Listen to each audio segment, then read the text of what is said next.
जगात जर सगळ्यात कुठल्या महापुरुषाचे सगळ्यात जास्त पुतळे असतील तर ते छत्रपती शिवाजी महाराजांचे आहेत।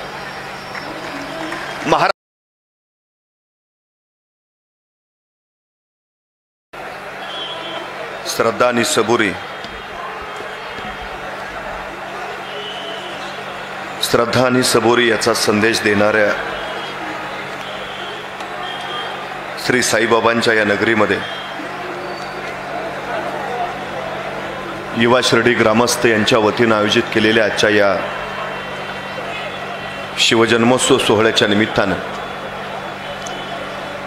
या ठिकाणी उपस्थित असलेले शिवभक्त सचिनजी, राजकीय सामाजिक क्षेत्रातले सर्व सन्मान्य आणि उपस्थित आपण सर्व सन्मान्य,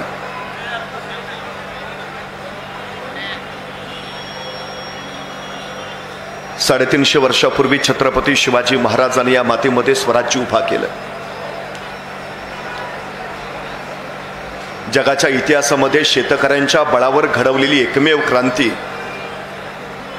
असं या स्वराज्याचं वर्णन करता येईल। सैनिकांच्या बळावर राज्य निर्माण करता येतात, सैनिकांच्या बळावर युद्ध जिंकता येतात, पण हातामध्ये नांगर धरणाऱ्या शेतकऱ्यांच्या हातामध्ये समशेरी देऊन या शेतकऱ्यांच्या बळावर सुद्धा राज्य निर्माण करता येतं। हे जगाला ज्यांनी दाखवून दिलं त्या छत्रपती शिवाजी महाराजांचा इतिहास आजही खरं तर तुम्हा आम्हाला प्रेरणा देतो।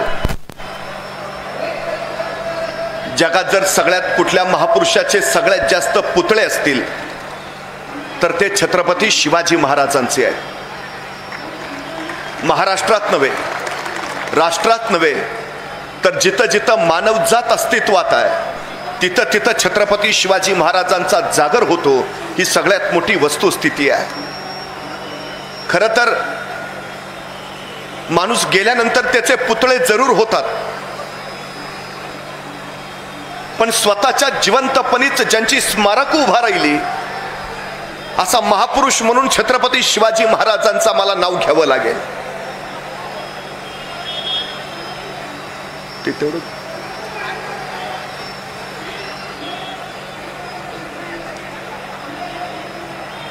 दक्षिण दिग्विजयाच्या निमित्तानं छत्रपती शिवाजी महाराज आंध्र प्रदेशमध्ये गेले। आंध्रातल्या त्या मुक्कामात महाराज श्रीशैल मल्लिकार्जुनच्या मंदिरामध्ये दर्शनासाठी थांबले। महाराजांनी श्रीशैल मल्लिकार्जुनचं दर्शन घेतलं। दर्शन घेऊन महाराज मंदिराच्या बाहेर आले आणि महाराजांच्या लक्षात आलं मंदिर देखणं आहे, मंदिर सुबक आहे, पण या मंदिराला घाट नाही। महाराजांनी आंध्राच्या त्या मुक्कामामध्ये त्या श्रीशैल मल्लिकार्जुनच्या मंदिराचे सगळे घाट बांधून काढले। आतापर्यंत अनेक राजे महाराजे आले गेले असतील, आतापर्यंत अनेकांनी त्या मल्लिकार्जुनचं दर्शन घेतलं असेल, अनेकांनी ते मंदिर पाहिलं असेल, पण त्या मंदिराचे घाट बांधावेत असं मात्र कुणालाही वाटलं नाही। ते वाटलं माझ्या या जाणत्या राजाला, छत्रपती शिवाजी महाराजांना। खरं तर या मंदिराचे घाट महाराजांनी बांधले नसते तरी काही बिघडलं नसतं, महाराजांना सांगता आलं असतं तो भाग कुठं माझ्या मतदारसंघात येतो। मी महाराष्ट्राचा, मंदिर आंध्रात, नाही घाट बांधले तरी मला कोणी विचारणार नाही, पण महाराजांनी हा संकुचित विचार केला नाही। महाराष्ट्राच्या या राजानं आंध्रातल्या मंदिराचे घाट बांधले। एके दिवशी मंदिरातनं दर्शन घेऊन बाहेर पडल्यावर महाराजांनी त्या मंदिराच्या शिखराचं दर्शन घ्यायला वर पाहिलं आणि महाराजांच्या लक्षात आलं मंदिराला 4 कोपरे आहेत, त्या 4 कोपऱ्यांच्यावर 3 बाजूला गोपूर आहेत, पण 4थ्या बाजूचं गोपूर मात्र बांधायचं राहिलंय। 4थ्या बाजूचं गोपूर अपुरं आहे। महाराजांना काही कळेना, 3 गोपूर आहेत, मग 4थं गोपूर अपुरं का? महाराजांच्या लक्षात आलं हे अपुरं राहिलेलं 4थं गोपूर बांधायला हवं। महाराजांनी आंध्रातल्या काही मजुरांना बोलावलं, त्यांना सांगितलं हे 4थं गोपूर बांधून काढा, किती खर्च येईल? मजुरांनी पैसे सांगितले। महाराजांनी तत्काळ त्यांना ते पैसे दिले आणि सांगितले 4थं अपुरं गोपूर बांधून पूर्ण करा। महाराज त्या मजुरांवरती कामगिरी सोपून पुढच्या मोहिमेला चालते झाले। श्रीशैल मल्लिकार्जुनचं त्या मंदिराचं 4थं गोपूर आंध्रातल्या मजुरांनी बांधून काढलं आणि ते गोपूर बांधल्यावर ते मजूर चर्चा करत बसले आणि त्यातला एक जण म्हणाला, ऐसा राजा होणे नाही. अरे महाराष्ट्रातला एक राजा येतो आणि या मंदिराचं अपूर्ण राहिलेलं काम करतो. अनेक राजे महाराजे आले गेले पण कुणाला हे सुचलं नाही. हे छत्रपती शिवाजी महाराजांनी केलं. बस या राजाचं हे मोठेपण लोकांना कळायला हवं, या राजाची कीर्ती लोकांना समजायला हवी. हा राजा आपल्या समोर दिसायला हवा, आपल्या समोर राहायला हवा. काय करता येईल? आणि मग त्यातला एक मजूर म्हणाला, असं केलं तर त्या चौथ्या गोपुरात आपण महाराजांचीच मूर्ती बसवली तर उत्तम उत्तम. आणि मजुरांनी ठरवलं या श्रीशैल मल्लिकार्जुनच्या बांधलेल्या चौथ्या गोपुरात महाराजांची मूर्ती बसवायची. आश्चर्य वाटेल, आंध्रातल्या त्या मजुरांनी वर्गणी काढली आणि वर्गणी काढून त्या बांधलेल्या चौथ्या गोपुरात महाराजांची मूर्ती बसवली. महाराजांच्या जिवंतपणात महाराजांचं बांधलं गेलेलं हे पहिलं स्मारक आहे राजा महाराष्ट्राचा. आणि पहिलं स्मारक कुठं झालं महाराजांचं? आंध्र प्रदेशमध्ये. महाराज दक्षिण दिग्विजय करून परत निघाले. येता येता कर्नाटकात आले. कर्नाटकात बेलवाडी नावाचं एक ठाणं आहे. सावित्रीबाई देसाई नावाची ठाणेदार तिथं राज्य करत होती. नवरा आदिलशाहीचा सरदार होता, युद्धात मरण पावला आणि नवऱ्याच्या पश्चात ठाण्याचा कारभार त्याची पत्नी म्हणून सावित्रीबाई देसाई बघत होती. दादाजी नावाचा आमचा एक सरदार, त्याला असं वाटलं की सगळं जिंकत निघालोच आहे तर बेलवाडीचं ठाणंही जिंकावं. बाई तर आहे, सहज पराभव करता येईल. काही मोजकं सैन्य घेतलं आणि त्या बेलवाडीच्या ठाण्यावर त्याने हल्ला चढवला. पण बाई मोठी चिवट आणि जिद्दीची, तिनं दादाजीचा सपशेल पराभव केला. आपला पराभव झाला हे जर महाराजांना कळालं तर खैर नाही. दादाजी वरमला, त्याने आणखी प्रचंड मोठं सैन्य गोळा केलं आणि बलाढ्य ताकदीनं त्याने दुसऱ्यांदा त्या ठाण्यावर हल्ला चढवला. यावेळी मात्र सावित्रीबाई देसाईंचा पराभव झाला. विजयाच्या उन्मादात दादाजीनं तिला कैद केलं. महाराजांच्या सामने चला. ती सावित्रीबाई देसाई निमूटपणे निघाली पण अचानक काय वाटलं कुणास ठाऊक, ती गर्दीशी मागे फिरली. स्वतःचं तानं बाळ तिनं आपल्या सोबत घेतलं आणि म्हणाली, आता चला. तानं बाळ घेतलेली ती पराभूत कैदी असलेली सावित्रीबाई देसाई महाराजांच्या सामने आली. आता महाराज शिक्षा देणार, आता महाराज सजा फरमावणार. तिला कळून चुकलं पण महाराजांनी काही सजा सुनवायच्या अगोदर ती झरदिशी पुढे झाली. स्वतःचं तानं बाळ तिनं महाराजांच्या मांडीवर ठेवलं आणि महाराजांना म्हणाली, मी तुमची कैदी आहे, मी पराभूत आहे, काही शिक्षा द्यायची ती मला द्या. पण या सगळ्यात माझ्या या तान्या बाळाचा काही दोष नाही, त्याला शिक्षा नको. महाराजांनी स्मित केलं, आपल्या चिटणीसाला इशारत केली. चिटणीस दुधाची वाटी घेऊन आला आणि आपल्या मांडीवर असलेल्या त्या तान्या बाळाला महाराजांनी चमच्याने दूध पाजलं. आणि दूध पाजून झाल्यावर महाराज सावित्रीबाई देसाईंना म्हणाले, आमच्या मांडीवर हा जो आहे ना तो आमचा भाचा आहे, हा आमचा भाचा आहे. म्हणजे तुम्ही आमच्या बहीण झाला. मग कुठला भाऊ बहिणीचं राज्य बळकावतो, कुठला भाऊ बहिणीला शिक्षा सुनावतो, कुठला भाऊ बहिणीला सजा देतो? दादाजी यांचं राज्य यांना परत द्याच, पण आमच्या भगिनी म्हणून चोळी बांगडीसाठी यांना नवराज्य जोडून द्या आणि आमचा भाचा त्याच्या वतनाची व्यवस्था करा. त्या सावित्रीबाईंना काही कळेना, शिक्षा द्यायचं राहिलं बाजूला. हा राजा आपल्याला बहीण मानतो, माझं राज्य तर मला परत देतोच, पण बहीण म्हणून चोळी बांगडीसाठी नवं राज्य जोडून देतो. माझ्या मुलाला भाचा मानतो, त्यालाही वतन जोडून देतो. धन्य धन्य ऐसा राजा होणे नाही. बस राजाचं हे मोठेपण, राजाची ही कीर्ती लोकांना कळावी, स्मरणात राहावी म्हणून या सावित्रीबाई देसाईंनीनं या प्रसंगाची 3 दगडी शिल्प तयार करून घेतली. म्हणजे महाराज बसलेत, त्यांच्या मांडीवर ते तानं बाळ आहे, महाराज त्याला चमच्याने दूध पाजतायत आणि शेजारी ती सावित्रीबाई देसाई उभा आहे. अशी ती दगडी शिल्प. कधी कर्नाटकात गेला तर धारवाड नावाचा जिल्हा आहे, या धारवाड जिल्ह्यात यादवाड नावाचं गाव आहे. त्या यादवाड गावात मारुतीचं मंदिर आहे आणि त्या मारुतीच्या मंदिरात सावित्रीबाई देसाईंनीनं कोरलेलं हे महाराजांचं दगडी शिल्प आहे. महाराजांच्या जिवंतपणातलं महाराजांचं हे दुसरं स्मारक आहे. राजा महाराष्ट्राचा आणि दुसरं स्मारक कर्नाटकात, पहिलं आंध्रात. कधी आसामला गेलात तर आसामला ब्रह्मपुत्रा नदी आहे. त्या ब्रह्मपुत्रा नदीच्या काठावर गुवाहाटी नावाचं राजधानीचं शहर आहे. गुवाहाटी, गुवा म्हणजे सुपारी आणि हाट म्हणजे बाजार. जिथं सुपारीचा बाजार भरतो म्हणून त्या शहराला नाव पडलं गुवाहाटी. आपल्या कोकणामध्ये गुहागर आहे. गुहा सुपारी, गर आगार, सुपारीचा आगार म्हणून त्याला गुहागर म्हणतात. ते गुवाहाटी. त्या ब्रह्मपुत्रेच्या पात्रात म्हणजे गुवाहाटीमध्ये ब्रह्मपत्रेच्या पत्रात त्या आसामचा जो राजा होता ओहम राजा, त्याचा सेनापती, त्याच्यानी मोगलांची प्रचंड मोठी लढाई झाली, इतकी अफाट झाली की त्या अफाट मोगली सैन्याला या ओहमच्या राजाच्या सेनापतीनं सरळ सरळ धूळ चालली, पराभव केला. आणि त्या ओहमच्या राजाला त्यावेळी आश्चर्य वाटलं, एवढ्या बलाढ्य मोगलांच्या सेनेला आपल्या सेनापतीनं पराभूत केलं कसं? त्यांनी विचारलं, कशाच्या बळावर, कशाच्या बळावर?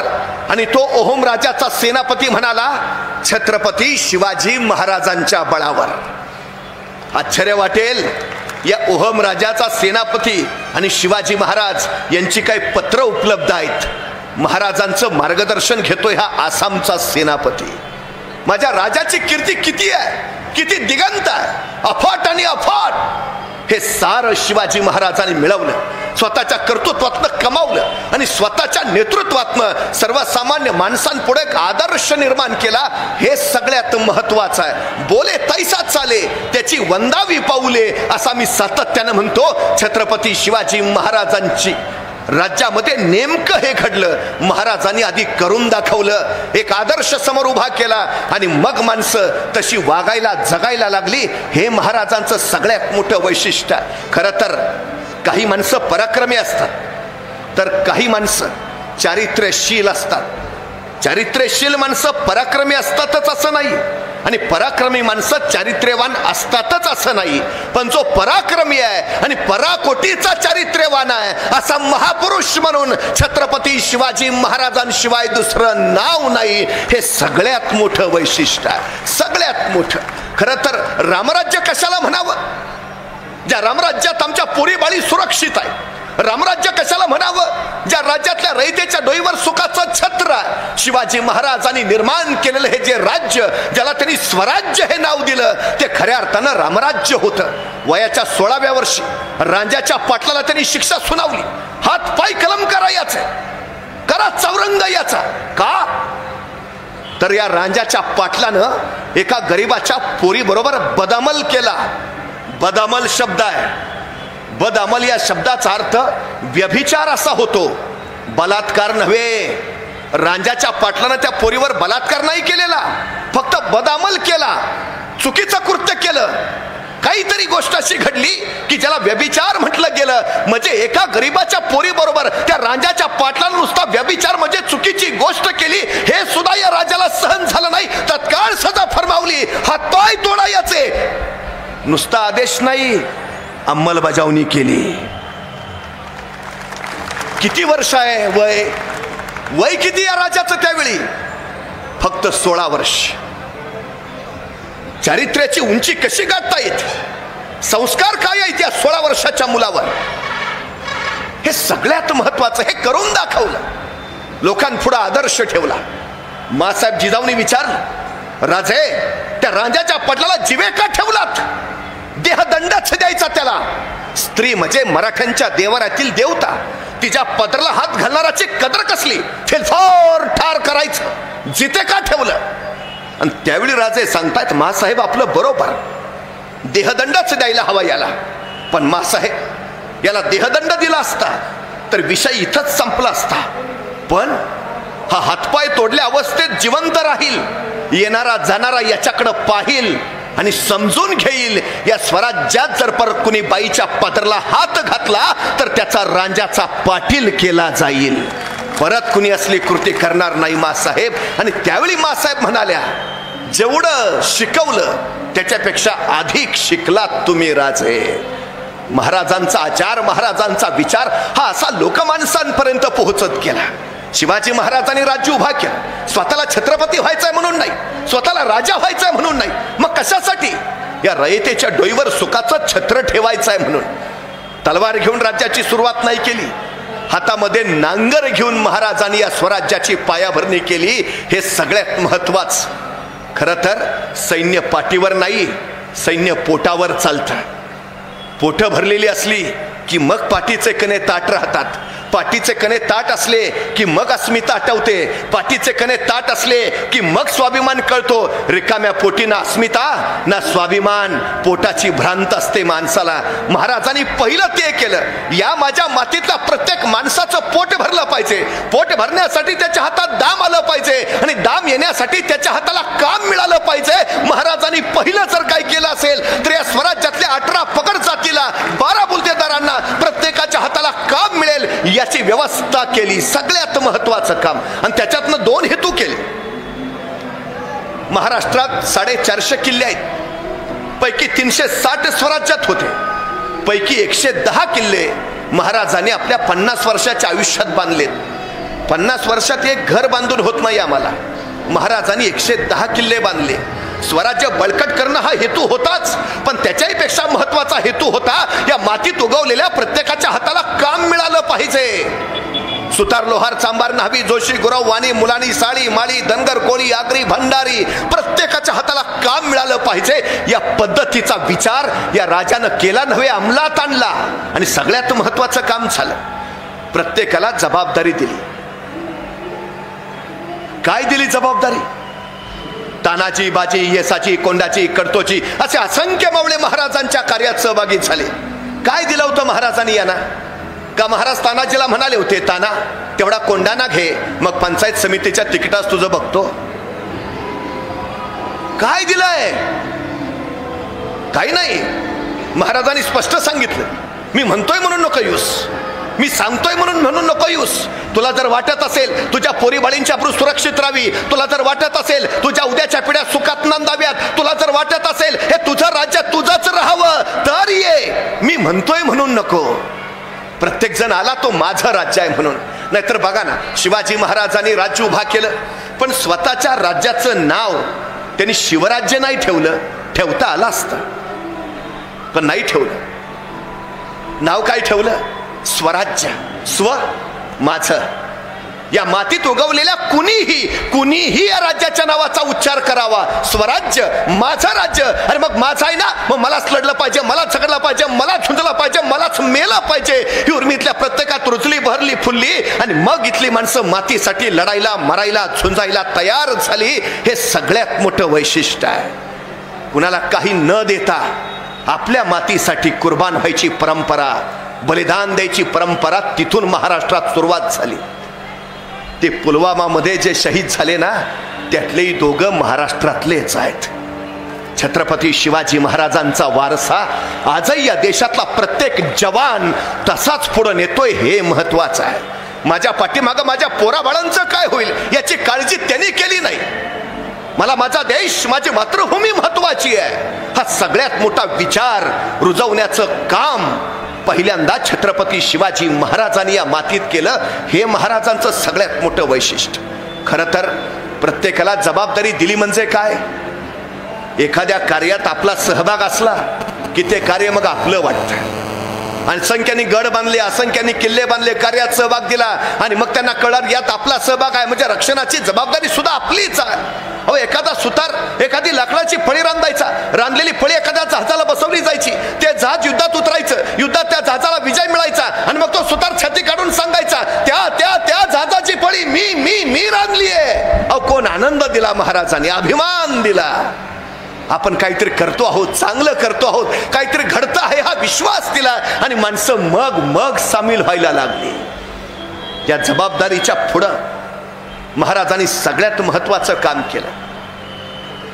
भान राखून योजना खाव्यात आणि बेभान होऊन त्या अंमलात आणाव्यात, हे महाराजांच्या यशाचं सगळ्यात मोठं सर्वोत्तम सूत्र आहे. सगळ्यात मोठं.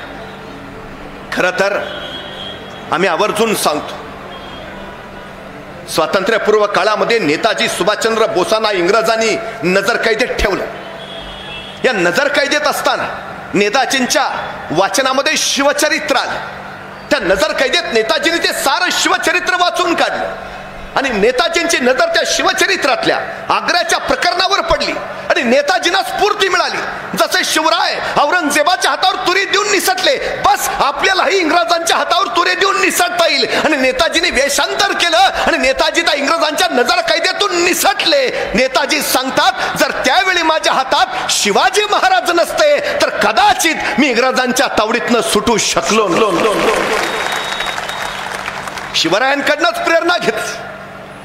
नेताजी बाहेर गेले, सशस्त्र क्रांतीचा लढा उभारला, आझाद हिंद फौजेची स्थापना केली. ही प्रेरणा शिवरायांची होती. पण त्याच वेळी नेताजींच्या लक्षात आलं, इंग्रजांसारखा शत्रू हरवायचा असेल तर सामर्थ्य हवं, बळ हवं, सैन्य हवं. आणि यासाठीच शत्रूचा शत्रू तो आपला मित्र या धारणेनं इंग्रजांचे शत्रू असलेल्या जर्मनीकडं म्हणजे नेताजी सुभाषचंद्र बोस हिटलरकडे गेले. नेताजी हिटलरला भेटायला गेले त्यावेळी हिटलर एक पुस्तक वाचत बसला होता. नेताजी आल्याचं पाहिलं, हातातलं पुस्तक त्यांनी बाजूला ठेवलं, नेताजींचं आगत स्वागत केलं. आणि आगत स्वागत झाल्यावर हिटलरनी नेताजींना विचारलं, बोला नेताजी, काय काम काढलं? तसे नेताजी सुभाषचंद्र बोस म्हणाले, तुमचा आमचा शत्रू एक इंग्रज, आमच्या मातृभूमीचा पारतंत्र्य हटवायचं असेल तर इंग्रजांना घालवायला हवं, मी त्यासाठी तुमची मदत मागायला आलोय. एवढं ऐकलं आणि हिटलरनी मगाशी बाजूला ठेवलेलं पुस्तक परत हातात घेतलं आणि तो नेताजींना म्हणाला, नेताजी मी काय वाचतोय माहितीये का? नेताजी म्हटले, काय? नेताजी मी गुरिल्ला युद्धतंत्राचं पुस्तक वाचतोय. नेताजी हे गुरिल्ला युद्धतंत्र म्हणजे तुमच्या शिवाजी महाराजांचा गनिमी कावा. नेताजी तुमच्या या शिवाजी महाराजांच्या गनिमी काव्याच्या बळावर मी माझ्या सैनिकात आत्मविश्वास निर्माण करू शकलो की आपण जग जिंकू शकतो. नेताजी तुमच्या या शिवरायांच्या बळावर मी माझ्यात महत्वाकांक्षा रुजवू शकलो की आपण जगजेते होऊ शकतो. नेताजी ते शिवाजी तुमच्या देशाचे असून तुम्ही माझ्याकडे मदत मागायला येताय हेच मला खरं वाटत नाही. नेताजी हे कोण सांगतो? हिटलर, जर्मनीचा सम्राट, जग जिंकायची महत्वाकांक्षा राखलेला योद्धा, तो महाराजांना आदर्श मानतो. तुम्ही कधी रशियात गेलात? कुठेही जा रशियात, पहिला रशियन माणूस तुम्हाला एकच प्रश्न विचारेल, आमच्या राजाचा पुतळा पाहिला का?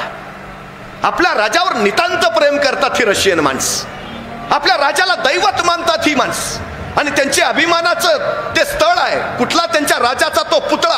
कुठलाही परदेशी माणूस आला की तुम्ही एक वेळ रशिया नाही बघितलं चालेल, तुम्ही मॉस्को नाही बघितलं तरी चालेल, त्याचा पहिला प्रश्न असतो, आमच्या राजाचा पुतळा पाहिला का?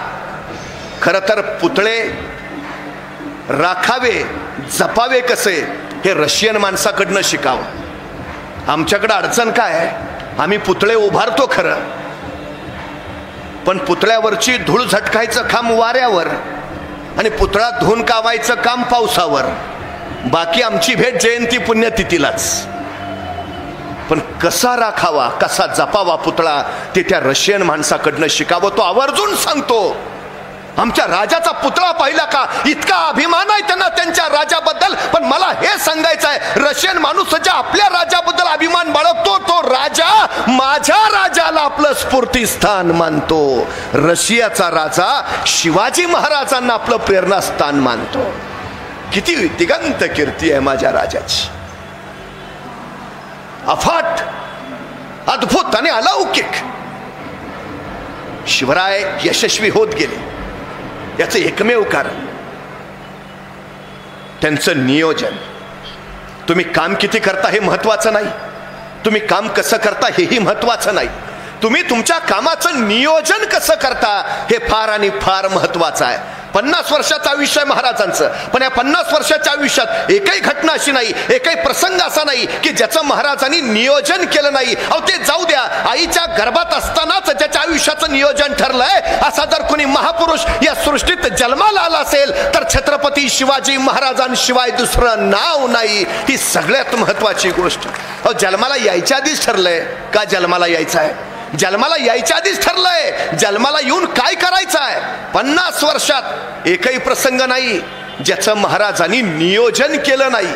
महाराजांच्या आयुष्यात एक आणि एकमेव घटना ज्याचं महाराजांनी नियोजन केलं नव्हतं ती म्हणजे महाराजांचा मृत्यू. फक्त त्याचंच नियोजन नव्हतं. एक साधी गोष्ट सांगतो. 10 नोव्हेंबर 1659 महाराजांनी प्रतापगडावर अफजल खानाचा कोतळा बाहेर काढला. अफजल खानाचा कोतळा बाहेर काढायला महाराजांना फक्त 2 मिनिटं लागली. पण या 2 मिनिटाच्या यशस्वीतेसाठी महाराजांनी तब्बल 1 वर्ष नियोजन केलं होतं. तब्बल 1 वर्ष. शिवाजींना जिंदा मुर्दा पेश करतो अशी कसम खाऊन विजापुरातून अफजल खान 40,000 फौजांशी निघाला आणि महाराजांच्या नियोजनाला आरंभ झाला. महाराजांनी आपल्या हस्तकांकरवी अफजल खानाचा हत्ती विष देऊन मारला. हत्ती कसा मेलाय खानाला कळालं नाही, पण हत्ती मेला हे खरं. तत्कालीन काळात स्वारीवर निघालेल्या सरदाराचा हत्ती मरणं म्हणजे प्रचंड मोठा अपशकुन. अफजल खानाचा हत्ती मेला तसं त्याच्या सैन्याचं मानसिक खच्चीकरण झालं. संपलं आता. हत्ती मेला ना, पराभव. सैनिकांचंच नाही, स्वतः अफजल खानाचंही मानसिक खच्चीकरण झालं. इतकं की विजापुरातून निघतानाच त्याने आपल्या 60च्या 60 बायकांचे मुर्दे पाडले आणि मग तो पुढे आला. का? खात्री नाही परत जिवंत येऊ की नाही. आणि जर आपण आलोच नाही तर आपल्या पश्चात आपल्या बायकांचं काय होणार. म्हणून त्यांनी येतानाच कधी विजापुरातून बाहेर पडलात तर त्याच्या 60ही बायकांची थडगी अजूनही विजापूरच्या बाहेर आहेत. पराभव पहिल्यांदा रणात होत नाही, पराभव पहिल्यांदा मनात होतो. जी माणसं मनानं पराभूत असतात रणात जिंकूच शकत नाहीत, आणि जी माणसं मनानं जिंकलेली असतात रणात पराभूतच होऊ शकत नाहीत. खानाचा पराभव रणात करायचा आहे ना, मग आधी मनात केला पाहिजे. महाराजांनी खान आधी मनातून पराभूत केला, मग रण सोपं गेलं. मानसिक खच्चीकरणाची ही जी नीती आहे ना, दुश्मनाने त्यालाच गनिमी कावा असं नाव दिलं. खान खचला आणि महाराजांनी बाहेर यावं यासाठी गावाच्या गावं जाळत निघाला, पण महाराज बाहेर येईनात. मग खुलेआम कत्तली करत निघाला, पण महाराज येईनात. खानाला काही कळेना. अरे हा राजा आहे की काय, याला स्वतःच्या रयतेची काळजी नाही. पण महाराजांना माहिती आहे ही सारी खानाची कोशिश चालली आहे. आपण बाहेर यावं, आपण पुण्यात यावं, आपण उघड्या मैदानात यावं. पण महाराजांना माहिती आहे उघड्या मैदानात खानाशी भिडणं म्हणजे मृत्यूला मगरमिठी मारणं.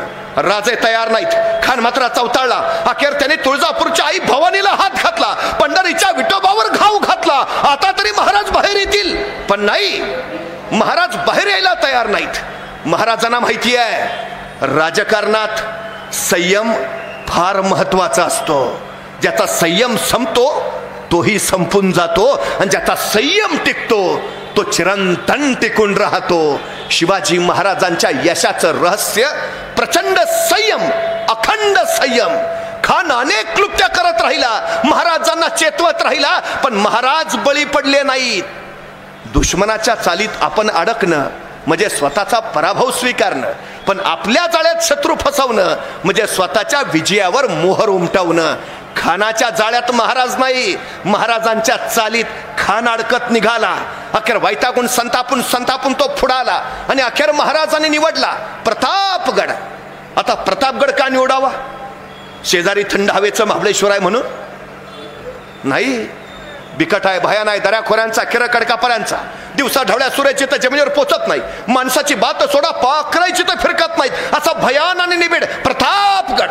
खानाला कळालं राजाने प्रतापगड जवळ केलाय आणि चवताळला खान. मोठी जहरी आणि गहरी चाल टाकली शिवाजीने, पण पर्याय नव्हता. अखेर खान आला. वाईच्या पसरणीच्या घाटात खानाचं सैन्य पसरलं. 40,000 सैन्य. खान आता वाईच्या पसरणीच्या घाटात आलाय हे महाराजांना कळालं, आणि महाराजांनी आपल्या सोबत्यांना सांगितलं आपलं सैन्य गोळा करा, आपलं सैन्य गोळा करा. माणसं कामाला लागली, माणसं गोळा केली. महाराजांनी तानाजीला विचारलं ताना किती झाले, आणि तानाजी म्हणाला राजा 7,500.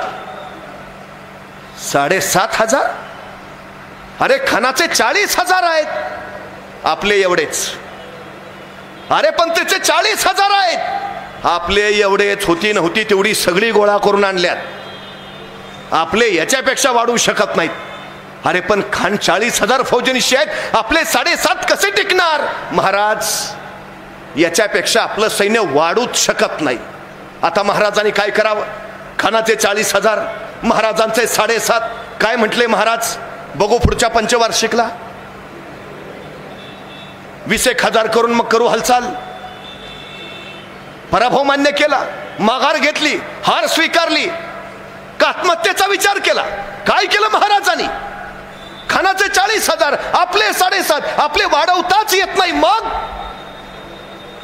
महाराजांनी पर्याय शोधला. एक दार बंद झालं की परमेश्वर आपल्यासाठी इतर 10 दारं उघडत असतो. जी माणसं एकाच दारावर धडका घेऊन डोकं फोडून घेतात ती तिथंच पडतात, पण जी दुसरी दारं शोधतात ती यशाच्या मार्गात पोहोचतात. महाराजांनी पर्याय शोधला. आपलं सैन्य वाढवता येत नाही ना, ठीक, मग खानाचं कमी करा.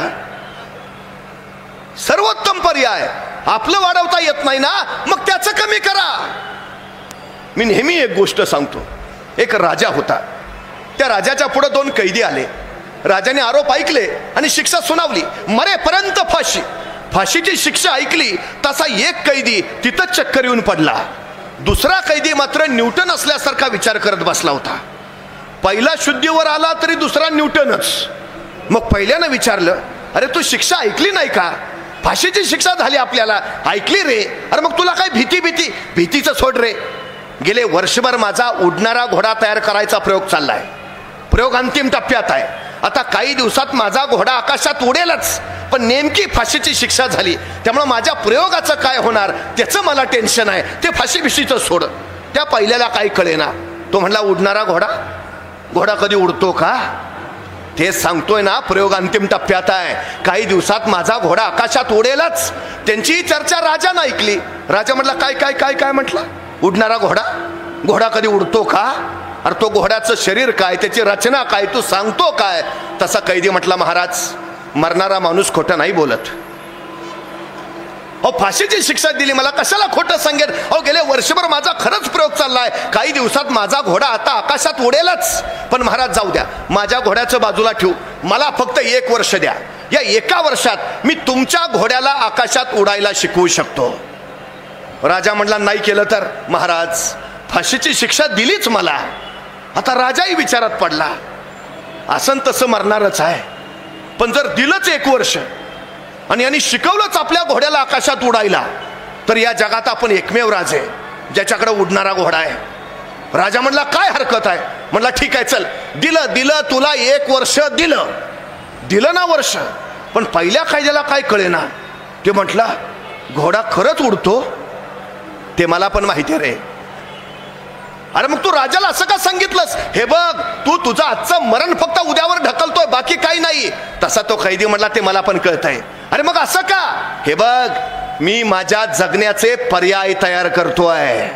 मतलब अरे या 1 वर्षात काही घडू शकतं. म्हणजे अरे मरा फाशी सुनावणारा राजाच मरू शकतो, आणि राजा नाही मेला तर माझा नैसर्गिक मृत्यू होऊ शकतो. आणि तू पण नाही मेला तर ज्या राजाच्या घोड्याला आकाशात उडायला शिकवायचा आहे तो घोडा मरू शकतो. आणि तोही नाही मेला तर घोडा खरंच उडू शकतो. अरे काही होईल ना, वर्ष आहे माझ्याकडं. मी आता हार कशाला मानू? आता पराभव कशाला स्वीकारू? आता माघार कशाला घेऊ? आता रडत कशाला बसू? मी लढेन. वर्ष आहे माझ्याकडं, मी लढेन, लढतच राहीन. ज्या दिवशी माझ्या महाराष्ट्रातल्या शेतकऱ्यांना हा पर्याय निर्माण करायची सवय लागेल ना, त्या दिवशी माझ्या महाराष्ट्रात एकही शेतकरी आत्महत्या नाही करणार, एकही नाही. शिवाजी महाराजांनी सर्वोत्तम मंत्र दिला हो, पर्याय निर्माण करा. आपलं सैन्य वाढवता येत नाही ना, ठीक, त्याचं कमी करा. आणि लागलं ना मराठी सैन्य कामाला. वाईच्या पसरणीच्या घाटात 40,000 सैन्य पसरलेलं खानाचं. काय करामत केली मराठ्यांनी? 20,000 उठलंच नाही. 20,000 सैन्य घेऊन खान कसा वाचा पुढे सरकला. प्रतापगडाच्या तोंडाशी आला तर प्रतापगडाच्या तोंडाशी रडतोंडीचा घाट. रडतोंडीचा तोंड रडल्याशिवाय जिथून पुढे सरकताच येत नाही, इतका बिकट आणि भयान. खानाचं सैन्य तोंड रडवेला करून त्या रडतोंडीच्या घाटात अडकलं. 5,000 सैन्य कसं बसं पुढे सरकलं. खान त्या 5,000 फौजेनिशी प्रतापगडाच्या पायथ्याशी आला आणि महाराजांचा निरोप मिळाला. अवघे 1000 संगत्यांनी तरच भेटू. आता रेल्वे स्टेशनवर जायचं आणि रेल्वेत बसायचं नाही म्हणजे काय? प्रतापगडाच्या पायथ्याला पोचलोय. खानानं निमूटपणे 4,000 मागं पाठवले. 1000 सैन्य घेऊन खान पुढे सरकला. प्रतापगडाच्या पायथ्याला माचीवर ज्यावेळी शिवाजी महाराज आणि अफजल खान यांची भेट झाली त्यावेळी खानाबरोबर किती लोक होते? फक्त 4.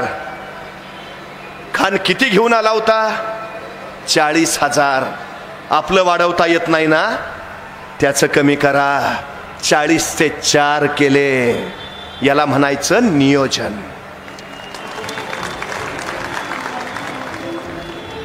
आता महाराजांनी श्याम्यांना माचीवर उभारलाय, खाली पायथ्याला. तिथं भेट होणार आहे खानाबरोबर. राजे प्रतापगडावरून खाली येणार आहेत. राजांनी भेटीचा वक्त ठरवला बरोबर दुपारी 12:35. आता 12:35 का? सूर्य बरोबर माथ्यावर येतो. आता सूर्य माथ्यावरच का? तर राजे गडावरनं निघाले तर सूर्याच्या त्या लख्ख प्रकाशात खानाची छावणी हालचाल स्पष्ट दिसावी. पण खानानं जर राजांकडे बघायचं म्हटलं तर सूर्याची किरणं त्याच्या डोळ्यात घुसावी. त्याला काही दिसू नये. वक्त बरोबर दुपारी 12:35. आणि त्याच वक्ताला राजांनी गड सोडला. आता सोबत कोण घेतलं? तानाजी, बाजी, येसाजी, कोंडाजी, कडतोजी. चला सगळेच येऊ भेटून. नाही, इथं तानाजी नाही, बाजी नाही, येसाजी नाही, कोंडाजी नाही, कडतोजी नाही. मग घेतलं कोण सोबत? घेतला जिवा महाला. का? अहो दांडपट्टा फिरवतो. हो पण तोच का? अहो समोर सय्यद बंडा आहे दांडपट्टा फिरवणारा. त्याच्याशी झुंजायचं तर हवा फक्त जिवा. सोबत घेतला संभाजी कावजी कोंढाळकर. का? अहो हत्तीसारखा धिप्पाड आहे. हो हो पण तोच का? अहो दस्तूर खुद्द अफजल खान तसाच आहे, धिप्पाड. आखाड्यात पहिलवान उतरवायचे झाले तर एकाच गटाचे असावेत. म्हणजे कुस्ती रंगते. माणसाची निरक आणि माणसाची पारख शिकावी ना ती महाराजांकडनं. आणखी 8 अंगरक्षक घेतले आणि महाराज निघाले. चालता चालता थबकले. अचानक जिवा महालाला म्हणाले, जिवा कात्री आहे का? आता जीवाला काही कळेना. अफजल खानाच्या भेटीला निघालाय, तलवार घेतली असेलच की, कात्री कशाला? महाराजांनी परत विचारलं, जीवा कात्री आहे का? आता जीवा नाभिक समाजाचा. तो म्हटला, जी आहे की. काढ काढ जीवा, कात्री काढ. आमची दाढी बारीक कर, आमची दाढी बारीक कर. इतकी बारीक कर की भेटी वेळी अफजल खानानं हातात धरायची म्हटली तर त्याच्या हातात नाही आली पाहिजे. व्यवस्थापनाच्या भाषेत त्याला आम्ही मायक्रो प्लॅनिंग म्हणतो.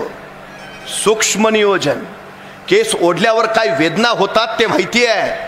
त्या भेटीच्या अवचित क्षणी अचानक खानानं जर अशी काही कृती केली आणि ती वेदना जर आपल्याला कोसळणारी ठरली तर तो क्षण घातक. म्हणून महाराज सांगतायत, जीवा आमची दाढी बारीक कर. इतकी की भेटी वेळी अफजल खानानं हातात धरायची म्हटली तरी हातात नाही आली पाहिजे. महाराजांनी पूर्ण नियोजन केलं. नियोजनानुसार प्रत्येकाला जबाबदारी दिली.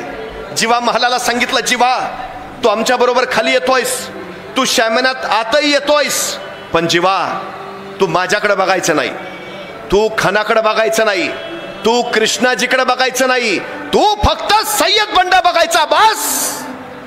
संभाजी कावजीला सांगितलं, तू आमच्या बरोबर खाली येतोयस पण तू श्यामनात आत यायचं नाहीस. तू श्यामनाच्या बाहेर, पण बाहेरून माझ्याकडे बघायचं नाही, खानाकडे बघायचं नाही. आमच्या दोघांचं आत काय चाललंय तुला देणं घेणं नाही. पण श्यामनातनं अफजल खान जर जिवंत बाहेर आला तर जिवंत ठेवायचं नाही. त्याची जबाबदारी त्याला. साऱ्या जबाबदाऱ्या देऊन महाराज प्रतापगडावरनं निघाले. 12:30 वाजता निघालेले राजे खानाच्या छावणीच्या बाहेर दुपारी बरोबर 2 वाजता पोचले. बरोबर 2 वाजता खानाला वर्दी मिळाली. शिवाजीराजे येत आहेत. तसा खान उठून उभा राहिला. समोर पाहिलं 5-5.5 फूट उंचीचे देखणे रुबाबदार राजे शिवाजी आज ते कदम येताना दिसले. तसं खानानं वकिलाला विचारलं, ये हे शिवाजी? वकिलानं मान डोलावली. खान 2 पावलं पुढे झाला. भाऊ फैलावले, आओ शिवाजीराजे. आणि गळापिटीसाठी राजे पुढे आले. खानाच्या मिठीत गेले. खानाचे भाऊ राजांच्या पाठीवर पडले. दाब पडला, जोर वाढला, मिठावळी गेली. राजे गुदमरले आणि त्याच वेळी खानाचे कट्यार राजांच्या मस्तकावरून ग्रह फडत निसटली. दगा जाणवला, वागणं निघाली. खूप असली खानाच्या पोटात. दगा करत खान कडाडला. कोतळा बाहेर पडला. पण त्याच वेळी कृष्णाजी धावला. बेसावत राजांवर वार केला. राजे फेल काढले आणि त्या संधीचा फायदा घेत सय्यद बंडा पुढे चाला. आपला दानपट्टा महाराजांच्या गर्दनीवर चालवणार. त्याच वेळी जीवा महालाच्या दानपट्ट्यानं सय्यद बंडा चातवरच्यावर उडवला आणि इतिहास पुटपुटला. होता जीवा म्हणून वाचला शिवा.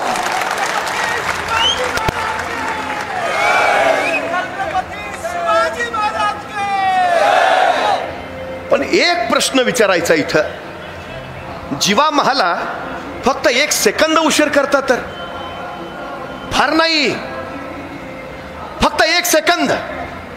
पापणी लावण्याचा जेवढा काळ असतो ना, तेवढा जरी उशीर केला असता तरी जिवा महालाच्या दांडपट्ट्यानं सय्यद बंडाचा हात छाटला जाण्याच्या ऐवजी सय्यद बंडाच्या दांडपट्ट्यानं महाराजांची गर्दन छाटली गेली असती.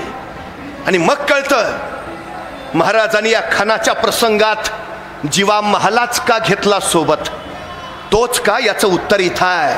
मी जाणीवपूर्वक विधान करतो. आपल्या 50 वर्षाच्या कारकिर्दीत महाराजांनी एक चाल पुन्हा नाही वापरली आणि एक माणूस तोही पुन्हा नाही वापरला. सगळं चरित्र काढून बघा. एक चाल पुन्हा नाही आणि एक माणूस तोही पुन्हा नाही. महाराज अफजल खानाच्या भेटीला गेले पण शाहिस्ता खानाच्या भेटीला नाही, कापायलाच गेले. आणि माणूस प्रत्येक वेळी नवा आहे. जिवा महाला तुम्हाला प्रतापगडच्या संग्रामातच भेटेल, तो पुरंदरावर दिसणार नाही. पुरंदरावर मुरारबाजी, तिथं बाजीप्रभू येणार नाही. बाजीप्रभू पावनखिंडीत, तिथं तानाजी असणार नाही. तानाजी कोंढाण्यावर, तिथं येसाजी भेटणार नाही. येसाजी कर्नाटकात, तिथं नेताजी दिसणार नाही. नेताजी आग्र्याला, तिथं सूर्याजी येणार नाही. प्रत्येक वेळी नवा माणूस. आणि त्याच्याही पेक्षाही माणसं कशी आहेत मला जाणीवपूर्वक प्रश्न पडतो. रमजानच्या दिवशी अवघ्या 100 मावळ्यांना सोबत घेऊन महाराज लाल महालातल्या शाहिस्ता खानावर छापा मारायला गेलेत. 100 लोक. पण ती 100 लोक त्यातला एक जण जरी फितूर झाला असता आणि त्यांनी शाहिस्ता खानाला खबर दिली असती की राजे आज रात्री 100 लोकांसहित येणार आहेत, तर 1.25 लाखाच्या गराड्यात शाहिस्ता खानानं त्या 100 लोकांचा महाराजांच्या सहित खुर्दा उडवला असता. महाराजांनी नुसती माणसं नाही, माणसातल्या निष्ठा घडवल्या. हे महाराजांचं सगळ्यात मोठं वैशिष्ट्य आहे. गर्दन देतील पण झुकणार नाही, मोडून पडतील पण वाकणार नाहीत. महाराजांनी दिलेला हा सगळ्यात मोठा विचार आहे. हे नियोजन अफाट आणि अफलातून. खान पडला, नियोजनानुसार असं ठरलं होतं की सगळ्यांनी पहिल्या दिंडी दरवाजाजवळ जाऊन पोचायचं. राजे पोचले, पाठोपाठ एक अंगरक्षक गोळा झाला. राजांची नजर भिरभिरली. 1 2 3 4 5 6 7 8 9 जाताना तर 10 होते. एक कोण राहिला माग, एक कोण राहिला माग. महाराजांची नजर अंगरक्षणावर भिरभिरली. तसा एक अंगरक्षक पुटपुटला. राज संभाजी कावजी दिसत नाहीची. संभाजी तो कोठे थांबला, कोठे थांबला तो. तोपर्यंत संभाजी कावजी पाठीमागून धापा टाकत येताना दिसला. राजाने विचारलं, संभाजी कोठे थांबला होता, कोठे रुकला होता. एवढा ऐकल्याबरोबर संभाजीने आपला हात वर केला. त्याच्या हातात अफजल खानाचं मस्तक होतं. ही का पाय माग थांबलो होतो. राजे म्हणले, संभाजी पण हे आपल्या नियोजनात नव्हतं नियोजनात. हे नसतं धाडस का केलं का. तसं संभाजी म्हणला, राज तुम्ही खानाच्या पोटात वागणं खूप असली, पण म्हणलं मरतय का नाही म्हणून आणलं का आपण.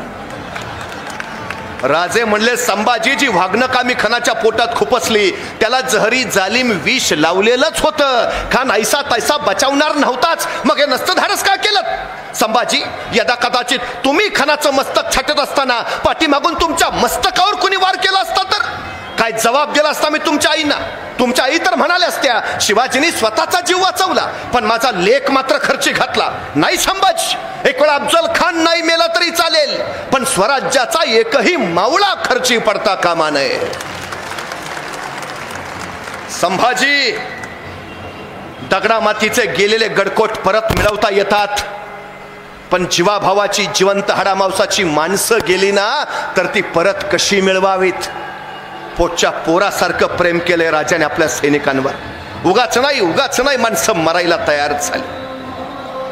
पण मला नेहमी सातत्याने एक प्रश्न पडतो.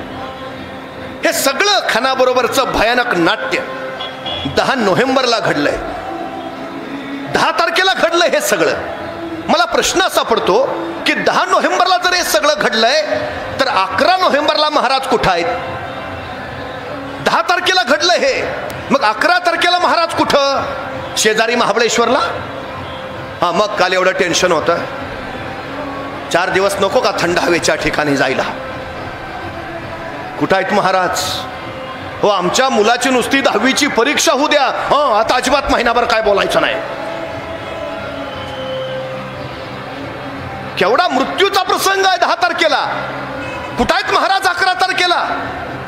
2 वाजता खान मारलाय, 2:30 वाजता मराठी सैन्य खानाच्या सैन्यावर तुटून पडलं. बघता बघता लंगडेतोड चालू झाली. अफजल खानाचं सैन्य पाठीला पाहिलं पळत सुटलं. त्यांच्या तलवारी तिथं, तोफा तिथं, हत्ती तिथं, घोडे तिथं, सारं तिथं. मराठी सैन्यानं जवळ जाऊन टिपलं, ते ताब्यात घेतलं. बघता बघता स्वराज्याची धनदावलत वाढली. हे सगळं काबीज झालं. महाराजांचा आत्मविश्वास किती आहे आणि नियोजन कसं आहे बघा. महाराजांना माहिती आहे आपण खानाला मारणारच आहोत. खान पाठीला पाय लावून पाळणारच आहे. त्याचं शस्त्र सैन्य आपल्याला मिळणारच आहे. 4000 घोडे घेऊन आलाय खान.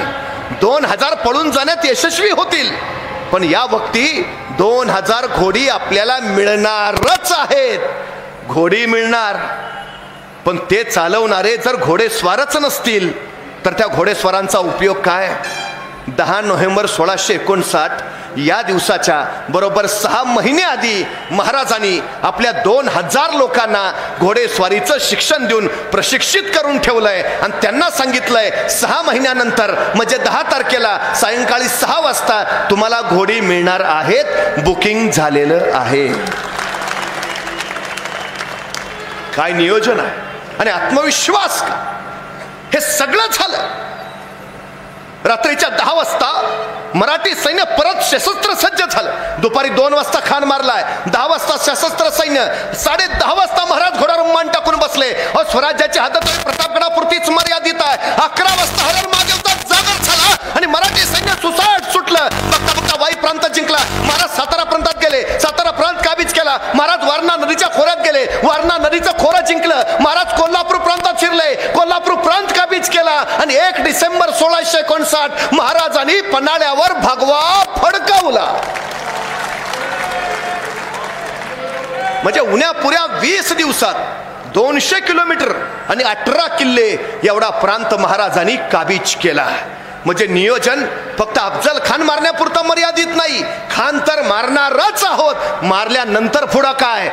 पुढचं नियोजन करून ठेवलंय. नुसतं केलं नाही, अंमलबजावणी आणि यशही. नुसती दृष्टी नाही, दूरदृष्टी आवश्यक असते जर यश मिळवायचं असेल. महाराजांकडे ते आहे. आणि त्याच्याही पेक्षा महत्वाचा मुद्दा, विजयाचा एक उन्माद पुढच्या कैक लढतींसाठी प्रेरणादायक ठरतो. अफजल खानाला मारून महाराज विश्रांती घेत बसले असते, पण खान मारला गेलाय या धक्क्यातनं दुश्मन सावरला नाही. तोवर महाराजांची झडप पडली. हालचाल करायला संधी नाही. महाराजांनी 200 किलोमीटर आणि 18 किल्ले कब्जातही घेऊन टाकले. कुणाच्या ध्यानी म्हणी नसेल खान मारून महाराज लगेच येतील, शक्यच नाही. हे नियोजन. या सगळ्याच्या बळावर तर महाराज यशस्वी होत गेले. शून्यातनं विश्व उभा केलं. सैन्य नाही, सामर्थ्य नाही, शस्त्र नाही, तोफा नाही, काही नाही हो, पण निव्वळ सगळ्याच लढाया तलवारीच्या बळावर लढता येत नाहीत. बऱ्याच लढाया या बुद्धीनं लढावयाच्या असतात. आणि महाराजांनी बुद्धीच्या बळावर अनेक रणांगणं जिंकली. हे महाराजांचं सगळ्यात मोठं वैशिष्ट्य आहे. शून्यातनं राज्य उभा केलं. 1 कोट होणांच विलक्षण. आमची पद्धत बदलली हो. हल्ली एखाद्याला विचारावा, काय असं का? आमची परिस्थिती नव्हती हो. तू गप. मला भयान राग येतो असल्या माणसांचा. आमची परिस्थिती नव्हती हो. परिस्थिती माणसाला घडवती नाही आणि परिस्थिती माणसाला बिघडवती नाही. माणूसच परिस्थिती घडवतो आणि माणूसच परिस्थिती बिघडवतो. ही सगळ्यात मोठी वस्तुस्थिती आहे. अत्यंत प्रतिकूल परिस्थिती अनुकूल कशी करून घ्यावी हे शिवरायांकडनं शिकावं. हे सगळ्यात महत्वाचं आहे. सगळ्यात. मुंगी बघितली? मुंगी मुंगी मुंगी केवढीशी, तिचं डोकं केवढंसं, डोक्यातला मेंदू केवढासा. तरी पण त्या मुंगीला बरोबर कळतं कुठल्या गावातल्या कितव्या आळीतल्या कितव्या घरातल्या कितव्या खोलीतल्या कितव्या कपाटावरच्या कितव्या फळीवर किती नंबरचा साखरेचा डबा आहे. सांगावं लागत नाही, रस्ता दाखवावा लागत नाही. मुंगी कणभरच असते पण मनभर साखर फस्त करते. मराठे सुद्धा कणभरच होते पण मनभर मोगल उद्ध्वस्त केले. तर या निश्चयाच्या आणि निर्धाराच्या बळावर तुमच्याकडे तलवारी नसल्या चालतील, तुमच्याकडे निश्चय हवा. तुमच्याकडे तोफा नसल्या चालतील, तुमच्याकडे निर्धार हवा. तुमच्याकडे सैन्य नसलं चालेल, तुमच्याकडे जिद्द हवी. तुम्हाला वाटेल ते मिळवता येतं. शिवचरित्राचा सगळ्यात मोठा संदेश तो हा. आणि महाराजांनी ते मिळवलं. या अमलांच्या पातशाहीमध्ये एक मराठा एवढा पातशाह झाला, ही गोष्ट काही साधी झाली नाही असं बखरकरांनी त्याचं वर्णन केलं. 6 जून 1674 महाराज छत्रपती झाले. महाराष्ट्र हे जगातलं पहिलं प्रजासत्ताक राज्य म्हणून घोषित झालं, पहिलं लोकशाही राज्य 6 जून 1674. पण शिवाजी महाराजांचा हा राज्याभिषेक होऊ नये यासाठी औरंगजेबानं प्रचंड प्रयत्न चालवले होते. या राज्याभिषेकाला रोखण्यासाठी त्यानं त्याच्या दूध भावाची नेमणूक केली होती. तो दूध भाऊ होता कुठं? इथं श्रीगोंदा नावाचा तालुका आहे. त्या श्रीगोंदा तालुक्यात भीमेच्या काठावर बहादूरगड नावाचा एक किल्ला आहे. त्या बहादूरगडावर औरंगजेबाचा दूध भाऊ राहत होता. त्याचं नाव होतं खान जहान बहादूर खान कोकलताश हैबत जंग. कसं जोरात नाव आहे, खान जहान बहादूर खान कोकलताश हैबत जंग. आता काही काही लोक विचारतात त्याची बायको कसं नाव घेत असेल. आता आपल्याला काय करायचं आहे, पण नाव जोरात आहे. खान जहान बहादूर खान कोकलताश हैबत जंग. पूर्वी आपली नावं पण जोरात होती. शिवाजी, संभाजी, तानाजी, बाजी, येसाजी, कोटाजी, कडतोजी, म्हणजे कुणी आपलं नाव घेऊ द्या त्याला जी म्हणावंच लागायचं. आम्ही आमच्या हातानं नावं बदलली, दुसऱ्याची हांजी हांजी करायची सवय लागली. स्वाभिमान दिला होता महाराजांनी, पण याचं नाव जोरात खान जहान बहादूर खान कोकलताश हैबत जंग. औरंगजेबानं महाराजांचा राज्याभिषेक रोखायची जबाबदारी याच्यावर सोपवलेली, पण तरी राज्याभिषेक झाला. औरंगजेब संतापला. त्यांनी घरमरीत पत्र लिहिलं या बहादूर खानाला, अरे राज्याभिषेक झाला, करतोस काय? औरंगजेबाचा संताप बहादूर खानाच्या लक्षात आला. पण त्यांनी लिहिलं, हुजूर, मी इकडून उत्तरेकडनं प्रचंड प्रयत्न केले, पण बहुतेक खुदाचीच इच्छा होती शिवाजी छत्रपती व्हावे. काय अलौकिक उत्तर दिलं होते. मी खूप प्रयत्न केले, पण बहुतेक परमेश्वराचीच इच्छा होती की शिवराय छत्रपती व्हावे. पण हुजूर झाला आता. पण बहादूर खानाला माहिती आहे औरंगजेब सोडणार नाही. महाराजांचा राज्याभिषेक त्याला भयान सलणार आणि तो आपल्याला त्रास देणार. पण औरंगजेबाचं दुखणंही बहादूर खानाला माहिती होतं. त्याला माहिती होतं पैसे म्हटलं की औरंगजेब लगेच पागळतो. त्यानं याच दुकऱ्या नसेवर हात ठेवला आणि लगेच औरंगजेबाला पत्र लिहिलं, हुजूर आता जे व्हायचं ते झालं, पण इथं बहादूरगडावर मी 1 कोटी नगद गोळा करून ठेवलेत आणि 200 दक्षिणी घोडी. बस एवढा पावसाळा संपू द्या, हे 1 कोटी रुपये आणि 200 घोडी मी लगेच आग्र्याला पाठवतो. औरंगजेबानं वाचलं, 1 कोटी भले पटे शाबास, दे दे दे, लवकर लवकर लवकर पाठवून दे आणि इथनं पुढे जरा नीट राहा. पैसे म्हणलं की औरंगजेब खाली. पण बहादूरगडावर 1 कोटी नगद आहेत ही बातमी जेवढ्या वेगात आग्र्याला औरंगजेबाला कळाली, त्याच्या दुप्पट वेगात ती रायगडावर महाराजांना समजली की बहादूरगडावर 1 कोटी नगद आहेत. महाराज म्हटले, बरं झालं, नाहीतर राज्याभिषेकाला खर्च झालाच होता. आणि महाराजांनी बोलावलं आपले सरसेनापती हंबीरराव मोहिते. हंबीरराव येते झाले. महाराज म्हणाले, हंबीरराव, बहादूरगडावर 1 कोटी नगद आहेत, आणतो. काय संवाद आहे बघा राजा आणि सेनापतीचा. महाराज सांगतायत, हंबीरराव, बहादूरगडावर 1 कोटी नगद आहेत, आणतो. कारण देणं प्रकारच नाही. महाराज असं म्हटल्यावर हंबीरराव असं नाही म्हटले, महाराज जरा दिवस पावसाळ्याचा आहे, त्यातनं मलाही जरा ॲलर्जी आहे, उद्या ना एवढा पावसाळा बिवसाळा बघू ना नंतर. नाही हो, शिवचरित्र एकमेव असा इतिहास आहे जिथं तुम्हाला कुणीही कारण देताना भेटत नाही, अजिबात नाही. महाराज सांगतात, हंबीरराव, बहादूरगडावर 1 कोटी नगद आहेत, आणतो. बरं, अन्न सोपं आहे. बहादूरगडावर 35,000ची खडी फौज आहे. त्या 35,000 फौजेच्या तावडीतनं 1 कोटी उडवायचे तर किमान 50,000ची फौज हवी. मग रायगडावर 50,000 फौज आहे? नाही हो. स्वराज्याची पद्धत अशी, दसऱ्याला सीमोल्लंघन करावं, स्वराज्य संवर्धनासाठी बाहेर पडावं, अक्षय तृतीयेला परत यावं आणि शेतीच्या कामाला लागावं. शिवाजी महाराजांचा राज्याभिषेक उरकून स्वराज्याचं सगळं सैन्य आपापली शेतीवाडी करायला गावी गेलंय. मग रायगडावर सैन्य आहे कुठं?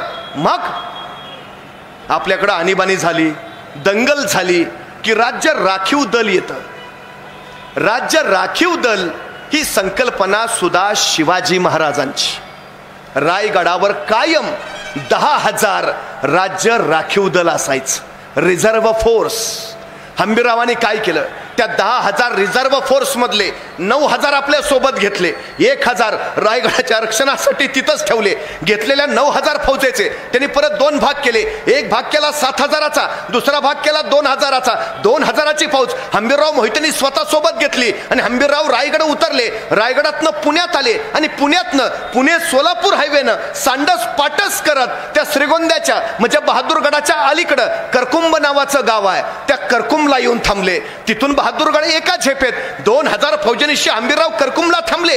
तर उरलेलं 7,000 सैन्य घेऊन त्यांच्या हाताखालचा सरदार रायगडावरनं निघाला. तो सरळ पुण्यात आला आणि पुण्यातनं पुणे नगर मार्गे रांजणगाव शिरूर करत तो नगरला पोहोचला आणि नगरकडून तो श्रीगोंद्याकडं म्हणजे बहादूरगडाकडे निघाला. 7,000 सैन्य नगर सोडून जसं बहादूरगडाच्या दिशेनं निघालं तसा मराठी सैन्याने एकच हल्ला कल्लोळ केला. हर हर महादेव, जय भवानी, जय शिवाजी, ढोल ताशे बडवायला सुरुवात केली. हा सगळा कल्लोळ बहादूरगडाच्या कानावर गेला आणि एक हेर धावत धावत बहादूर खानाजवळ पोहोचला. हुजूर, क्या हुआ? ते आले. कोण? मराठे हुजूर. मराठे दिवसा, मराठे तर रात्री येतात, दिवसा कसे आले? आणि खरं आहे बरं, महाराजांच्या सगळ्या लढाया रात्रीच्या, दिवसा हालचाल नाही. कोंढाणा घेतला रात्री, तोरणा घेतला रात्री, पुरंदर घेतला रात्री आणि त्यातल्या त्यात निम्म्याच्या वर लढाया अमावस्येच्या रात्री. दिवस शुभ आहे का, मुहूर्त काढलाय का, प्रकार नाही. ते हल्ली बिघडलं आमच्याकडं. हल्ली आमच्या घरातला करता माणूस बाहेर पडतो, 5-6 पावलं जातो, 7व्या मिनिटाला परत घरात. बायको विचारते काय झालं? मांजर आडवं गेलं. मला राऊंड राऊंड प्रश्न पडतो, त्या मांजरला काय वाटत असेल, हे आडवं गेलं. जी माणसं कारण सांगतात ना, यशोगाथा त्यांच्या गळ्यात कधीच माळ घालत नाही, अजिबात नाही. महाराजांच्या लढाईची पद्धतच ही, कारण सैन्य कमी, शत्रूचं सैन्य बलाढ्य, बलाढ्य सैन्यावर दिवसा उजेडे हल्ला करणं शक्यच नाही. मग रात्री 100-200ची तुकडी बनवायची आणि रातोरात छापे मारायचे, वैतागून जायचं सैन्य. या बहादूर खानाला त्याचीच सवय. त्यामुळे मराठे दिवसा येत आहेत म्हणल्यावर त्याला आश्चर्य. दिवसा कसे येतील? रात्रीचे येतात ते. पण तोपर्यंत हर हर महादेवच्या आरोळ्या त्याच्याही कानावर पडल्या आणि खात्री पडली, आले, खरंच आले. पण ज्या अर्थी दिवसा आलेत, भयानक आले असणार. त्यांना माहिती आहे आपलं 35,000 सैन्य इथं आहे. मग 35,000 सैन्य असताना ते दिवसा धाडस करतायत म्हणजे 50,000 तरी फौज घेऊन आले असणार. काय केलं बहादूर खानानं? मराठे 50,000 असतील या भयानं त्यांनी बहादूर गडावरची 35च्या 35,000 फौज बाहेर काढली. वॉचमन गेटमनच ठेवले तिथं आणि 35,000 फौज घेऊन निघाला मराठ्यांच्या रोखानं. इकडून मराठे ताबात जय भवानी, जय शिवाजी, हर हर महादेव करत निघालेत. आता बहादूर कोण सुद्धा आक्रमक परत निघालाय. यलगार ताक ताक देन देन चलो आगे, तोड पडो इन मराठों पर. बघता बघता दोन्ही फौज आमने सामने आल्या. आता तुंबळ युद्ध होणार, भयान रणकंदन माजणार आणि कडाडला बहादूर खान. यलगार आक्रमण, तलवारी उचलल्या गेल्या आणि आता वार होणार. अचानक मराठ्याने रिव्हर्स गिअर टाकला, भागो. त्या बहादूर खानाला सुचायचं बंद झालं. अरे ही काय पद्धत आहे करावं? अशी असते का लढाई कुठं? मराठे पुढं मोगल मागं, मराठे पुढं मोगल मागं. 2 मैल झाले, 3 मैल झाले, 4 मैल झाले, मराठे मागं वळूनही बघेनात. मग मात्र बहादूर खान म्हणला, रुक जाओ गए. मला वाटलं 50,000 असतील, हे 7,000 आहेत. आपली 35,000 फौज बघूनच पळून गेले. आता नाही यायचे परत, चलो वापस. बहादूर खानानं घेतला युटर्न, निघाला बहादूरगडाच्या दिशेनं. 2-4 मैलच गेला असेल तेवढ्या त्याचा मागचा हेर ओरडला, हुजूर मराठे परत आले. आता मात्र बहादूर खान संतापला. अरे काय लपाछपी चालली आहे करावं? असं असतंय का युद्ध? गर्दिशी वळवलं तिने आपलं सगळं सैन्य. आता सोडायचं नाही मराठ्यांना, बस. धावत बहादूर खान निघाला. यलगार आक्रमण करत मोगल सैन्य मराठ्यांवर तुटून पडायला सुचलं. मराठे सुद्धा जोशात निघाले. हर हर आता सोडायचं नाही, आता सरळ कापायचं. बघता बघता दोन्ही फौजांनी सामने आल्या, यलगार झाला, तलवारी उचलल्या आणि वार होणार. मराठ्यांनी परत रिव्हर्स गिअर टाकला, भागो. परत मराठे पुढं, मोगल माग, मराठे पुढं, मोगल माग. 2 मैल झाले, 4 मैल झाले, 10 मैल झाले, 15 मैल झाले, 20 मैल झाले, मराठे पुढंच. मग बहादूर खान म्हणला, रुक जाओ. गेले, लांब गेले. आता नाही धाडस करायचे परत, उगा हुलकावणी देतात नुसते. अब नाही आएंगे हो, चलो वापस. मारला युटर्न, निघाला बहादूर खान बहादूरगडाकडं. 5-10 मैलच गेला असेल तेवढ्या त्याचा मागचा हेर परत ओरडला, हुजूर मराठे परत आले. आता मात्र बहादूर खान संतापला. हे दिवसभर खेळवत बसतील असे, आता काय व्हायचं ते होऊ दे, आता जातील तिथपर्यंत ताणायच.